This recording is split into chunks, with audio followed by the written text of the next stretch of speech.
당장은 중국의 사대하고 한자를 공식 문자로 떠받들고 있어서 어렵겠지만 훗날 똑똑한 후손들이 훈민 정음의 진가를 알아채고 세상에 널리 알리면 조선은 새롭게 비상할 것이다.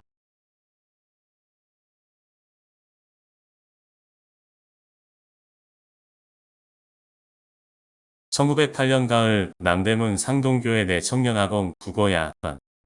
책보따리를 들고 바삐 교실로 들어선 주시경은 여느 때처럼 검정색 두루마기 속에 광목 바지와 저고리 차림이었다. 주시경은 돌아서서 분필을 집어들고 칠판에 다음과 같이 썼다. 웅이수 오름다. 한자음으로 읽고 무슨 뜻인지 아는 사람은 말해보거라. 한자음으로는 웅이수으름다이고 우리말로는 곰이 물을 마신다입니다. 머리가 짧은 한 학생이 자리에서 일어나 말했다. 옳거니 두길이가 잘 말했다. 그런데 지금 쓴 한문이 이상한 것 같지 않으냐. 곰이 물을 마신다를 한문으로 쓰면 웅음수인데 웅이수우름다라니 말이다. 학생들은 어리둥절한 표정으로 서로 쳐다봤다. 이런 표기 방식은 신라 이래로 백성을 상대하는 하급 관리들이 주로 쓰던 이두라는 표기법이다. 한자의 훈과 음을 빌려 쓴 거지. 웅이만 해도 곰웅은 마디 부분이므로 뜻을 빌리는 훈자를 했고 저희는 토에 해당하므로 음을 빌리는 음자를 했어. 그렇게 우리말 곰이를 웅이로 썼어. 중요한 것은 우리말 어순을 그대로 따랐다는 점이야.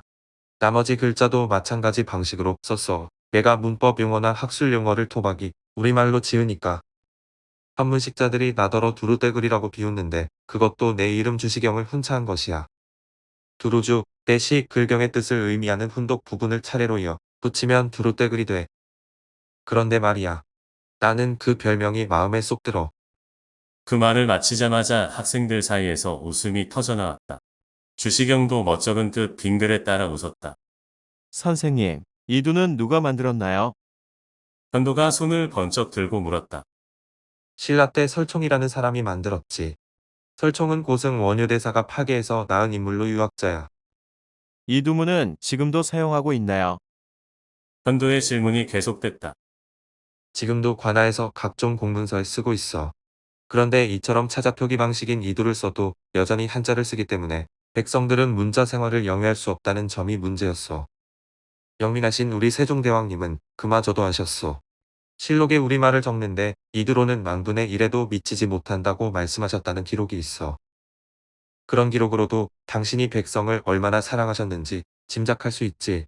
만약 세종대왕님이 우리 문자인 언문을 창제하지 않았다면 우리는 지금도 한문이나 이두를 쓰고 있을 거야. 그 생각만 하면 아찔해져. 선생님이 마디는 훈차하고 토는 음차한다고 말씀하셔서 시험 삼아 저도 이두문을 만들어 봤는데 쉽지 않습니다. 마디를 적는 훈차는 그나마 나은데 토를 음차하려면 같은 한자음이 여럿 있어서 어느 것을 사용해야 할지 도통 모르겠습니다. 이두문도 올바른 표기법 같은 것이 있습니까? 두길이의 질문은 늘 그렇듯이 예사롭지 않았다. 하나를 가르쳐주면 둘셋을 아는 두길이의 영특함에 주시경도 혀를 내두를 정도였다. 언문도 그렇고 언문 이전의 문자도 마찬가지로 올바른 자법 같은 게 있었겠지.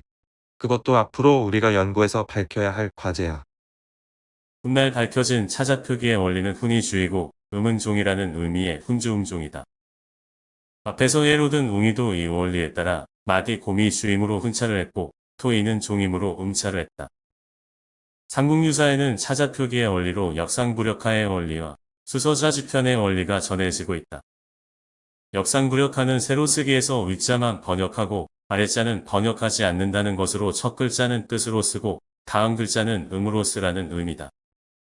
수서자지편은 글 쓰는 사람의 편의에 따른다는 것으로 음차와 관련하여 우리 발음에 가까우면 가능한 한 허용한다는 의미다. 앞에서 주시경이 언급한 웅이수우름다는 바로 이 수서자지편을 적용하여 독자들이 이해하기 쉽도록 필자가 임의로 만든 예문임을 밝혀둔다. 더는 질문이 없나. 그렇다면 다시 칠판을 보거라.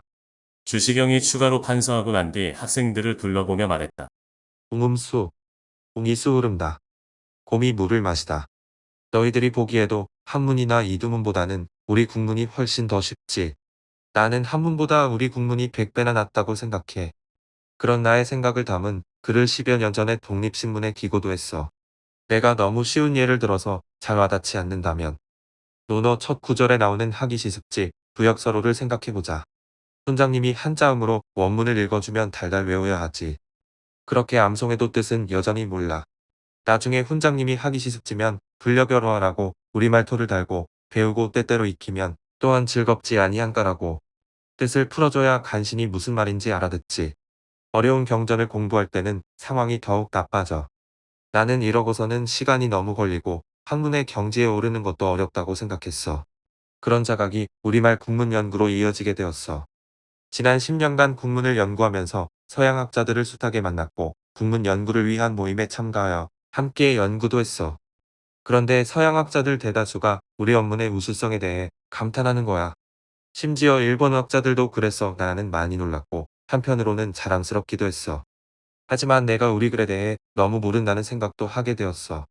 외국인들이 도대체 우리 글에 뭘 보고 어떻게 우수하다고 하는지 구체적으로 알고도 싶었어. 내가 해야 할 일이 바로 거기에 있다고 생각했지. 영어를 배우면서 서양의 문법 이론에 눈을 뜨기 시작했고 국어 문법책을 만들자는 때까지 생각이 미쳤어. 그러기 위해서는 사람마다 제각각으로 쓰는 문자 체계부터 정비해야 했어. 방언을 조사해 표준어를 정하고 사전도 시급히 만들어야 하는데 그런 작업이 말처럼 간단한 일은 아니야. 여기서 주시경이 언급한 외국인 학자 관련 모임은 조선어 연구회를 말한다. 이 연구회는 1909년 겨울에 마에마 교사쿠를 비롯한 일본인 학자들에 의해 만들어졌다.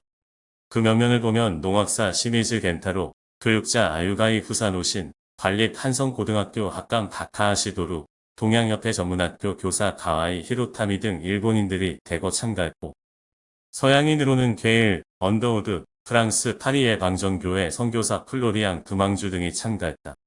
이 모임에 주시경도 참가한 것으로 보이며 시미즈 겐타로가 연락을 취했다고 한다. 일본인 구라쿠나 파성관의 홀에서 매월 만찬을 한 후 강연을 개최했다. 주로 한국어 자음의 성질에 대해 같은 조선어와 관련한 주제로 발표를 하고 함께 열띤 토론도 했다. 지금 조선은 안타깝게도 국가 존망의 갈림길에 서 있다. 나는 지금처럼 나라의 국군이 쇠퇴한 것은 중화 사상에 젖어 한문을 우대하고 우리 글을 천시했기 때문이라고 생각해. 말이 오르면 나라가 오르고 말이 내리면 나라도 내린다는 것을 몰랐던 게지.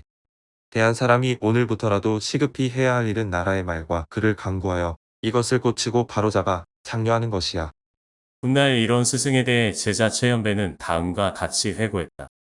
눈물을 머금은 주보따리는 언제나 동대문 연지동에서 서대문 정동으로, 정동에서 박동으로, 박동에서 동관으로 돌아다녔다.